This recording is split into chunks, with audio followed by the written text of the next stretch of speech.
Okay, so you're in for a little bit of a treat. We're going to take a look at one of Edgar Allan Poe's works. Hopefully, you guys have heard of him. He's one of America's really just most legendary writers and thinkers. And the story we're going to look at is The Fall of the House of Usher. And it was actually published in a magazine first. And lots of short stories were published in magazines at that time. But it is Gothic. And there are some pretty whack themes, particularly that of madness, family, and sort of the perils of isolation. It was a dark and soundless day near the end of the year, and the clouds were hanging low in the heavens. All day I had been riding on horseback through country with little life or beauty, and in the early evening I came within view of the House of Usher. I do not know how it was, but with my first sight of the building, a sense of heavy sadness filled my spirit. I looked at the scene before me, at the house itself, at the ground around it, at the cold stone walls of the building, as its empty eye-like windows, and at a few dead trees. I looked at this scene, I say, with a complete sadness of soul, which was no healthy earthly feeling. There was a coldness, a sickening of the heart in which I could discover nothing to lighten the weight I felt. What was it, I asked myself, what was it that was so fearful, so frightening in my view of the House of Usher? This was a question to which I could find no answer. I stopped my horse beside the building, on the edge of the dark and quiet lake. There I could see reflected in the water a clear picture of the dead trees and of the house and its empty eye-like windows. I was now going to spend several weeks in this house of sadness, this house of gloom. Its owner was named Roderick Usher. We had been friends when we were boys, but many years had passed since our last meeting. A letter from him had reached me, a wild letter which demanded that I reply by coming to see him. He wrote of an illness of the body, of a sickness of the mind, and of a desire to see me, his best and indeed his only friend. It was the manner in which all of this was said, it was the heart in it, which did not allow me to say no. Although as boys we had been together, I really knew little about my friend. I knew, however, that his family, a very old one, had long been famous for its understanding of all of the arts and for many quiet acts of kindness to the poor. I had learned, too, that the family had never been a large one with many branches. The name had passed always from my father to son, and when people spoke of the House of Usher, they included both the family and the family home. I again looked up from the picture of the house reflected in the lake to the house itself. A strange idea grew in my mind, an idea so strange that I tell it only to show the force of the feelings which laid their weight on me. I really believed that around the whole house, and even the ground around it, the air itself was different. It was not an air of heaven. It rose from the dead, decaying trees, from the gray walls and the quiet lake. It was a sickly, unhealthy air that I could see slow-moving, heavy and gray. Shaking off from my spirit what must have been a dream, I looked more carefully at the building itself. The most noticeable thing about it seemed to be its great age. None of the walls had fallen, yet the stones appeared to be in a condition of advanced decay. Perhaps the careful eye would have discovered the beginning of a break in the front of the building, a crack making its way from the top down the wall until it became lost in the dark waters of the lake. I rode over a short bridge to the house. A man who worked in the house, a servant, took my horse and I entered. Another servant of quiet step led me without a word through many dark turnings to the room of his master. Much that I met on the way added, I do not know how, to the strangeness of which I have already spoken. While the objects around me, the dark wall coverings, the blackness of the floors, and the things brought home from long-forgotten wars, while these things were like things I had known since I was a baby, while I admitted that all of this was only what I had expected, I was still surprised at the strange ideas which grew in my mind from these simple things. While the room I came into was very large and high, the windows were high and pointed at the top and so far above the black floor that they were quite out of reach. Only a little light, red in color, made its way through the glass and served to lighten the nearer and larger objects. My eyes, however, tried and failed to see into the far high corners of the room. Dark coverings hung upon the walls. The many chairs and tables had been used for a long, long time. Books lay around the room, but could give it no sense of life. I felt sadness hanging over everything. No escape from the deep, cold gloom seemed possible. As I entered the room, Usher stood up from where he had been lying and met me with a warmth which at first I could not believe was real. A look, however, at his face told me that every word he spoke was true. We sat down, and for some moments, while he said nothing, I looked at him with a feeling of sad surprise. Surely no man had ever before changed as Roderick Usher had. Could this be the friend of my early years? Is it true that his face had always been unusual? He had a gray-white skin, eyes large and full of light, lips not bright in color, but of a beautiful shape, a well-shaped nose, a hair of great softness, a face that was not easy to forget. And now the increase in his strangeness of his face had caused so great a change that I almost did not know him. The horrible white of his skin and the strange light in his eyes surprised me and even made me afraid. His hair had been allowed to grow, and in its softness it did not fall around his face, but seemed to lie upon the air. I could not, even with an effort, see in my friend the appearance of a simple human being.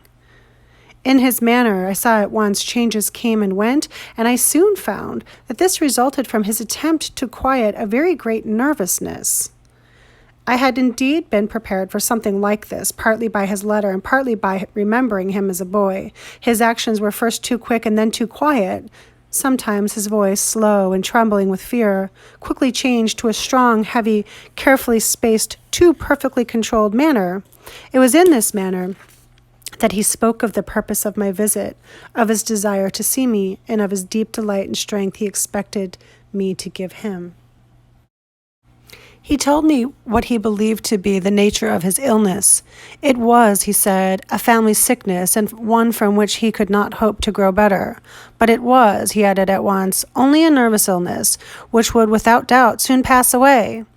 It showed itself in a number of strange feelings. Some of these, as he told me of them, interested me, but were beyond my understanding. Perhaps the way in which he told me of them added to their strangeness. He suffered much from a sickly increase in the feeling of all of his senses. He could eat only the most tasteless food. All flowers smelled too strongly for his nose. His eyes were hurt by even a little light, and there were a few sounds which did not fill him with horror. A certain kind of sick fear was completely his master. I shall die, he said, I shall die. I must die if this fool's sickness. In this way, and no other way, I shall be lost. I fear what will happen in the future, not for what happens, but for the result of what happens. I have, indeed, no fear of pain, but only fear of its result, of terror. I feel that the time will soon arrive when I must lose my life and my mind and my soul together in some last battle with that horrible enemy, fear. Part 2. Roderick Usher, whom I had known since a boy, was now ill and had asked me to come to help him. When I arrived, I felt something strange and fearful about the great old stone house, about the lake in front of it, and about Usher himself. He appeared not like a human being, but like a spirit that had come back from beyond the grave. It was an illness, he said, from which he would surely die. He had called his sickness fear. I have, he said, no fear of pain, but only the fear of its result, of terror. I feel that the time will soon arrive when I must lose my life and my mind and my soul together in some last battle with that horrible enemy, fear. I learned also, but strangely and through broken words with doubtful meaning, another strange fact about the condition of Usher's mind. He had certain sick fears about the house in which he lived, and he had not stepped out of it for many years. He felt that the house, with its gray walls and the quiet lake around it, had somehow, through the long years, gotten a strong hold on his spirit. He said, however, that much of the gloom which lay so heavily on him was probably caused by something more plainly to be seen, by the long-continued illness, indeed the coming death, of a dearly loved sister, his only company for many years. Except for himself, she was the last member of his family on earth. When she dies, he said, with a sadness which I can never forget, when she dies, I will be the last of the old family, the House of Usher. While he spoke, the Lady Madeline, for who she was called, passed slowly through a distant part of the room, and without seeing that I was there, went on. I looked at her with a complete and wondering surprise, and with some fear, and yet I found I could not explain to myself such feelings. My eyes followed her. When she came to a door and it closed behind her, my eyes turned to the face of her brother.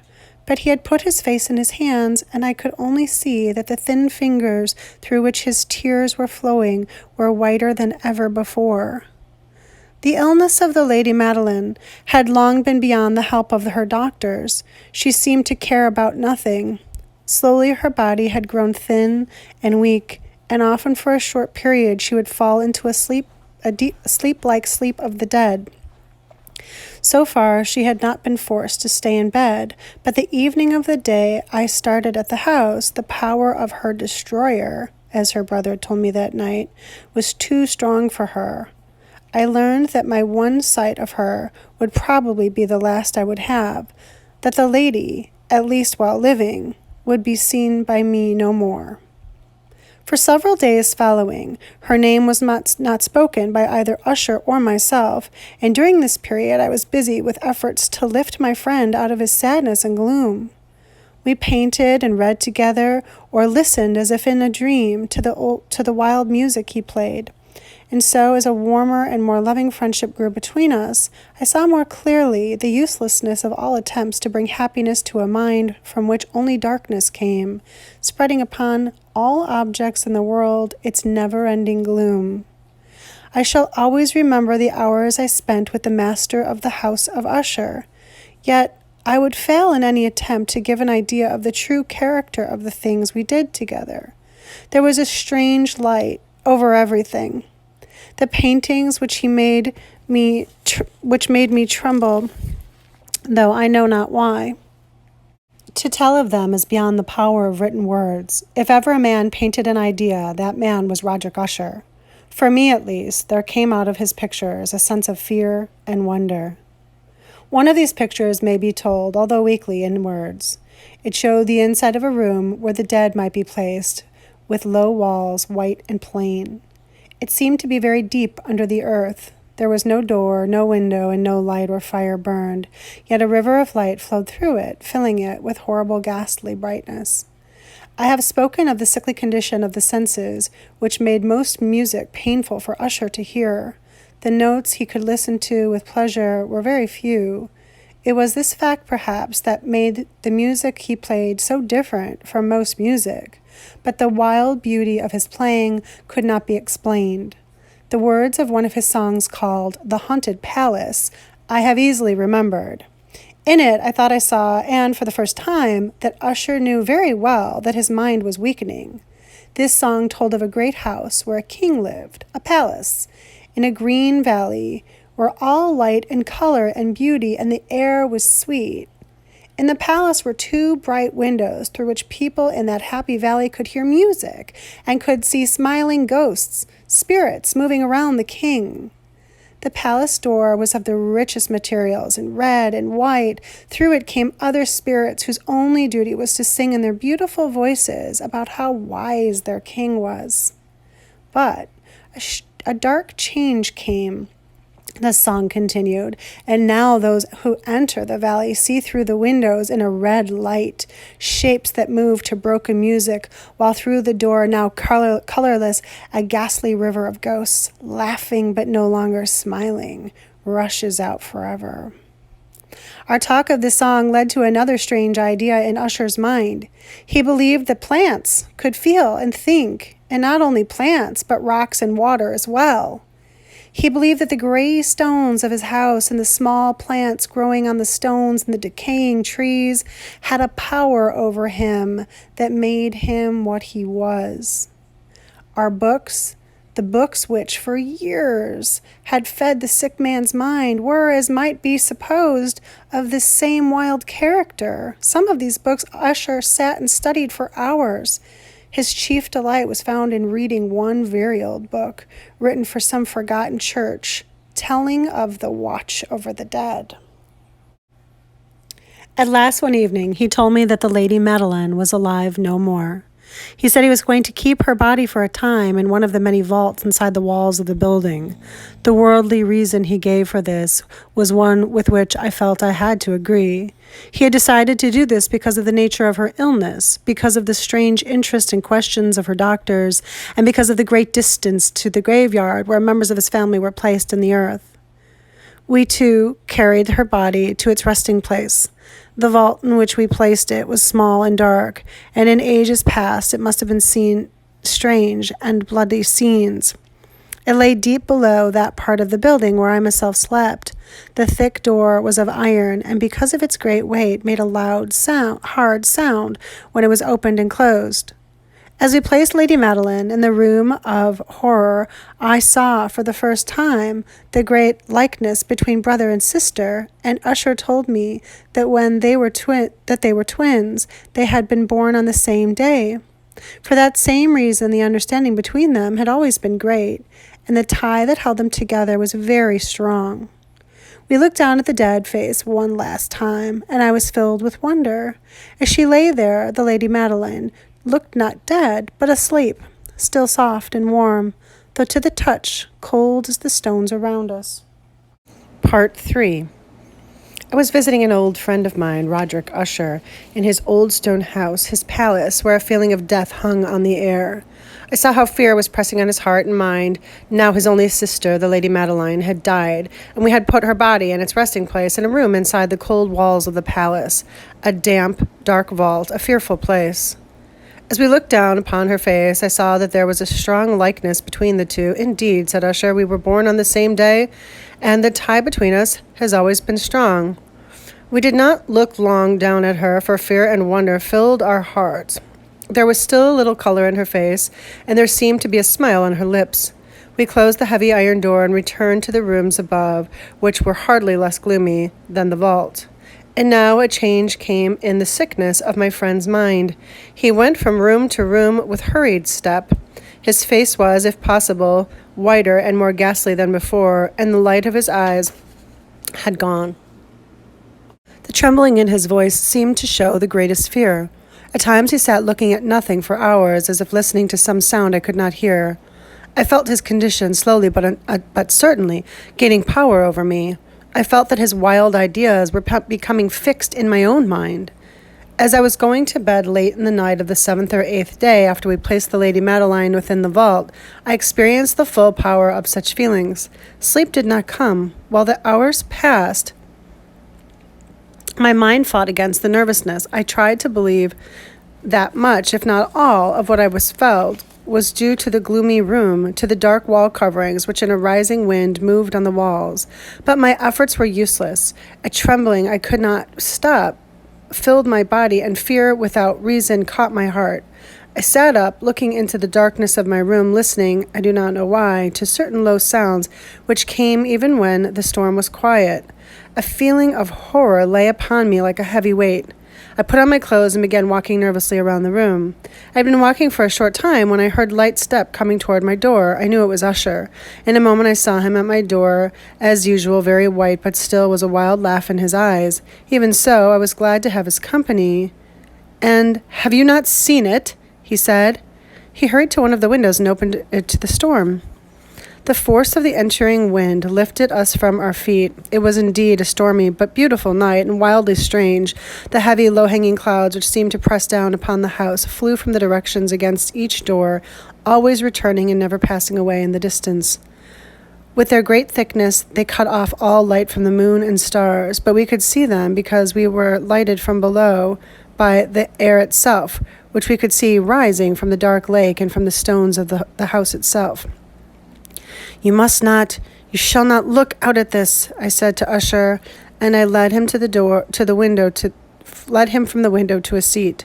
This appearance, which surprises you so, has so has seen in other places too. Perhaps the lake is the cause. Let us close the window. The air is cold. Here is one of the stories you like best. I will read, and you shall listen, and thus we will live through this fearful night together. The old book which I had picked up was one written by a fool for fools to read, and it was not, in truth, one that Usher liked. It was, however, the only one within easy reach. He seemed to listen quietly. Then I came to a part of the story in which a man, a strong man, full of wine, begins to break down a door, and the sound of the dry wood as it breaks can be heard through all of the forest around him. Here I stopped, for it seemed to me that from some very distant part of the house, sounds came to my ears like those of which I had been reading. It must have been this likeness that had made me notice them, for the sounds themselves, were the storm still increasing, were nothing to stop or interest me. I continued the story and read how the man, now entering through the broken door, discovers a strange and terrible animal of the kind so often found in these old stories. He strikes it, and it falls, with such a cry that it has to close his ears with his hands. Here again I stopped. There could be no doubt. This time I did hear a distant sound, very much like the cry of an animal in the story. I tried to control myself so that my friend would see nothing of what I felt. I was not certain that he had heard the sound, although he had clearly changed in some way. He had slowly moved his chair so that I could not see him well. I did see that his lips were moving as if he were speaking to himself. His head had dropped forward, but I knew he was not asleep, for his eyes were open, and he was moving his body from side to side. I began reading again, and quickly came to a part in the story where a heavy piece of iron falls on a stone floor with a ringing sound. These words had just passed my lips when I heard clearly, but from far away, a loud ringing sound, as if something of iron had indeed fallen upon a heavy stone floor, or as if the iron door had closed. I lost control of myself completely and jumped up from my chair. Usher still sat, moving a little side to side. His eyes were turned up to the floor. I rushed to his chair. As I placed my hand on his shoulder, I felt that his whole body was trembling. A sickly smile touched his lips. He spoke in a low, quick, and nervous voice as if he did not know I was there. "Yes," he said, "I heard it. Many minutes, many hours, many days have I heard it, but I did not dare to speak. We have put her living in the vault. Did I not say that my senses were too strong? I heard her first movements many days ago, yet I did not dare to speak. And now that story, but the sounds were hers. Oh, where shall I run? She is coming to ask why I put her there too soon. I hear her footsteps on the stairs. I hear the heavy breathing of her heart." Here he jumps up and cried, as if he were giving up his soul, "I tell you, she now stands at the door." The great door to which he was pointing now slowly opened. It was the work of the rushing wind, perhaps, but no. Outside that door a shape did stand, the tall figure in its grave clothes of the Lady Madeline of Usher. There was blood upon her white dress, and the signs of her terrible efforts to escape were upon every part of her thin form. For a moment she remained trembling at the door. Then, with a low cry, she fell heavily in upon her brother. In her pain, as she died at last, she carried him down with her, down to the floor. He, too, was dead, killed by his own fear. I rushed from the room. I rushed from the house. I ran. The storm was around me in all of its strength as I crossed the bridge. Suddenly, a wild light moved along the ground of my feet, and I turned to see where it could have come from, for the only great house and its darkness were behind me. And the light was that of the full moon, of the blood-red moon, which was now shining through the break of the front wall, and that crack which I thought I had seen when I first saw the palace. Then only a little crack. It is now widened as I watched. A strong wind came rushing over me. The whole face of the moon appeared. I saw the great walls falling apart. There was a long and stormy shouting sound, and the deep lake closed darkly over all that remained of the House of Usher.